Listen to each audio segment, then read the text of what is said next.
Ashamaa harka fuunee jaalatamtoonni fi kabajamtoonni hordoftoonni seenaatuuf nageenyi koo kan jaalalaa kabajaa iddoo isin jirtan hundatti isin haa qaqqabu. Haddallee viidiyoo biraatiin isin deebi'ee jira.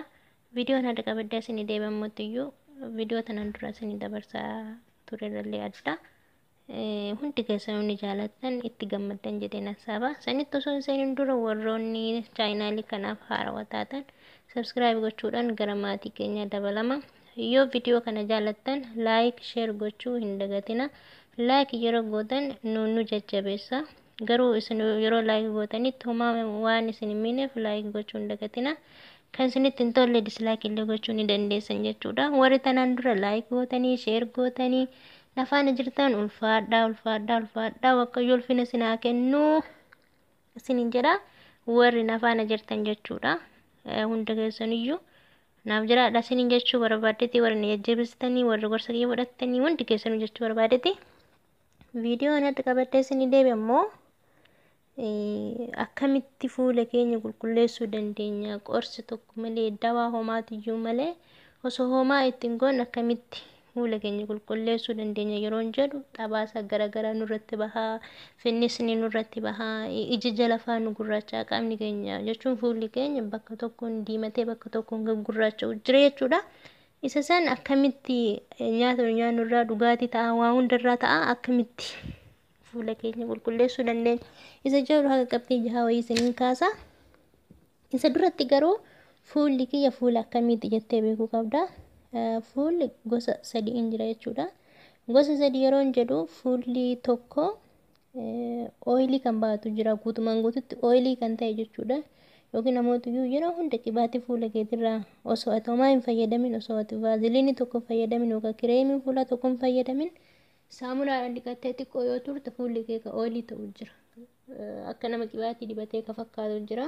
Inni sun ooyilii jedhama. Walumaa galatti ka fuulli akkasii sun finniisa namarratti baasa jechuudha. Yeroo ooyiliin waan itti baatuuf finniisa baasuuf gahee guddaa qaba. Inni lammaffaa ammoo fuula dhiqattee saamunumaan dhiqattee xiqqoo yoo turte yeroo hunda iddoo funyaanii kana kan qibaatis hin dhabamne. Sadarkaa isa lammaffaa fuula guutuu osoo hin taane iddoo funyaanii kana bichaa fi akkas funyaanirra funyaan jala kan qibaatiin jiraatu. Inni sadaffaa ammoo fuulli kee walumaa galatti dhibbatti guutuun isaa gogaa kan ta'e yookaan ammoo qibaatii kan hin qabaanne jechuudha. Saamunaadhaan yeroo ati dhiqatte haga feetayyuu turte si ilaalachaa malee kan qibaatii homaatiyyuu hin qabaanne. Fuulli suni fuula baay'ee gaariidha. Finnisni irratti hin bahu jechuudha. Fuula akkasitti gogaasan finnisni irratti hin bahu. Maaliif gogaa ooyilii waan hin qabaannuuf jechuudha. Fuulli keessaan kanneen sadeen keessaa isa kam akka ta'e isin hin beektanii.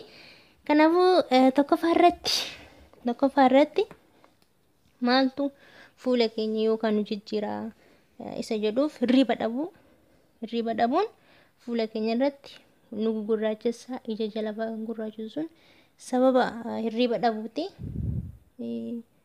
As keessatti hirriba dhabuun fakkeenyaaf yeroo hojii hojjettan xumurtanii yeroo hirriba keessanii kan moobaayila irratti faa dabarsitanii kan ta'e yoo ta'e hirriba keessan irra baasanii jechuu barbaadetti. Lammaffaa bishaan dhuguun baay'ee gaariidha. Bishaan dhugaa bishaan fuula bichaadhaaf osoo hin taane qaama keessan hundaafuu bishaan barbaachisaadha. Kaleedhaaf hundumaa walumaa galatti qaama keenya guutuudhaaf bishaan barbaachisaadha waan ta'eef bishaan dhugaa. Sadaffaa irratti ammoo nyaata keessaa nyaata akka qaaraa chookoleetii, dinnicha xibsii maal kanneen ka zayitiidhaan xabbasamu itti zayitiin itti baatee xabbasamu kanneen yeroo nyaattanitti gahee finniisa baasuu fuula keessan irratti fida. Keessattuu qaaraa fi chookoleetiin wantoonni akka sukkaara baay'atu kun fuula keenya irratti finniisa baasuu gahee guddaa qaba waan ta'eef hoo nyaattan xiqqeeffatanii nyaachuu. Inni afuraffaan yaaduu yeroo yaaddan yaaduun walumaa galatti qaama keenya guutuudhaafuu baay'ee dhiibbaa qaba. Yaaduunis finniisa namarratti hin baasa yookaan ammoo fuula keenya cinaadhaan gurraachessee cinaadhaan kan diimessu babarruu kan goosu kan xalaa akka waan xalaahuu kan fakkeessu suni yaaduudha. Shanaffaa irratti ammoo yeroo nyaata hojjettan jechuudha. Yeroo nyaata hojjettanii Hafuurri shunkurtii haa ta'u qimaqimamiyoota garaagaraa haa ta'u isa osoo asirraa hin dhiqatin gara aduutti kan baatan.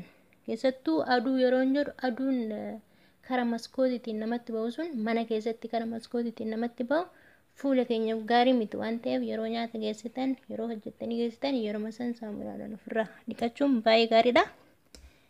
Inni jaaffaa namootiyyuu hinaaffaa hinaaffaa yeroo hin jedhu hinaaffaa walii baay'ee jira. Namni tokko dubartiin lamaan nama lama tokkicha yoo jaalatte kan walirratti hinaafu jira, dhiirris kan hinaafu jira, dubartiinis kan hinaafu jira, kan hin beektanii hinaaffan garuu walii lama akkuma jedhe. Hinaaffan tokko akkamii? Amma fakkeenyaaf akka ebaluu sanitti buluu qaba. Akka ebaluu sanan ta'uu qaba. Osoo humni keessan ajajiin akkas ta'uun qaba jechuun yaadan of dhiphisuu jechuun kunis ammallee fuula keenya irratti dhiibbaa guddaa fida waan ta'eef akka ollaatti immoo akka maalitti bullaan morma nama jallisama. Akka ebaluutti sirbinaa morma nama jallisa jedhu miti. Nama abbaan akkuma ofii humnuma qabuun bulaa shilinguma sumuna san kama qabu san jechuu barbaadeeti. Isumaan bulaa amma fakkeenyaaf namni tokko ana biraa makiinaa yookaan mootii xiyyaara kan qabaatu yoo ta'e ani kaman qabu sanitti jaaladhe yoon bule wayyaa akka isaa sanin ta'a jettee hinaafurra hojiidhaan hojjettee bakka isaa san ga'uu ni dandeessa. Hinaaffaa kanaafan jedha. Hinaaffan immoo waa baay'ee jira. Hin beektanii kana zirzir godhee isinitti himullee haa baadhu. Kanaafuu wanta akkasii sanirraa yoo of eegdan yoo yaadu yoo baattan kama keessa sanii jaalattanii yoo itti jiraatan xiqqaatullee guddattullee waanuma ta'e jechuudha. Kanaafuu kanniin irraa dhugumatti yoo bilisa taatan fuulli keessan homaafuyyuu isin gugurraacha'ulleeni finnisnis isinitti hin bahu xalaan akkanumaan isinitti hin bahu iji jala isin gurraacha'u kana dhibbatti itti fayyadaman isin jedha. Galatoomaa viidiyoo biraatiin